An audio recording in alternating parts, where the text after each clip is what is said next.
Hi అండి. ఈ మధ్యన ఇన్‌స్టాగ్రామ్‌లో ఒక మెసేజ్ చూశాను. ఈ మధ్యన ఎవరైనా పెళ్ళిళ్ళు చేసుకుంటే ఎక్కువగా కట్నాలు ఇస్తుంటారు కదా!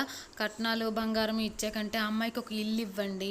ఇల్లు ఇస్తే రేపు పొద్దున్న అత్తారింట్లో తనకంటూ ఒక స్వేచ్ఛ ఉంటది. ఇది నా ఇల్లు, అత్తారిల్లు అనే తనకొక ఫీలింగ్ కలగదనమాట. ఇది నా సొంత ఇల్లు, మా నాన్న కొనేసి నాకిచ్చారు. రేపు పొద్దున అత్త, మామలు గానీ, హస్బెండ్‌తో గానీ ఏ గొడవైనా కూడా తనకి కొంచెం అంటే పుట్టింటికెళ్ళాలి అనేసి ఏమి ఉండకూడదనమాట. అంటే అక్కడే ఇది నా ఇల్లు కదా, నేను ఎక్కడే ఏడ్చినా, సంతోషం వచ్చినా, ఏ బాధ కలిగినా నేను ఎక్కడే ఉండగలను, ఇది నా ఇల్లు అని హోప్ ఇవ్వాలి. సో ఇలా ఆలోచించినట్లుగా ఉంటే కొంచెం అమ్మాయిలకు కూడా కొంచెం సేఫ్గా ఉంటారు. ఎందుకంటే రేపు పొద్దున్న అత్త మామ ఏమైనా అనాలన్నా కూడా భయం వేస్తుంది. ఎందుకంటే ఇది మన ఇల్లు కాదు, తిని మీ ఇంటి నుంచి వెళ్ళిపో అనే రైట్స్ కూడా వాళ్ళకు ఉండవు. అలా ఆలోచిస్తే కొంచెం బాగుంటుంది అనిపిస్తుంది నాకు కూడాని.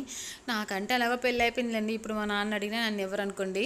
సో నెక్స్ట్ 2026 నుంచి ఎవరికైతే పెళ్ళిళ్ళు అవుతారో కొంచెం తండ్రులు కొంచెం అలా ఆలోచించి చూడండి. మీ కూతురు భవిష్యత్తు కూడా బాగుంటుంది కదా.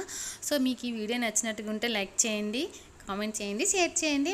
Bye. Subscribe to my channel. ఈ వీడియో మీకు నచ్చినట్టుగా ఉంటే లైక్ చేసి కామెంట్ చేయండి. బాయ్.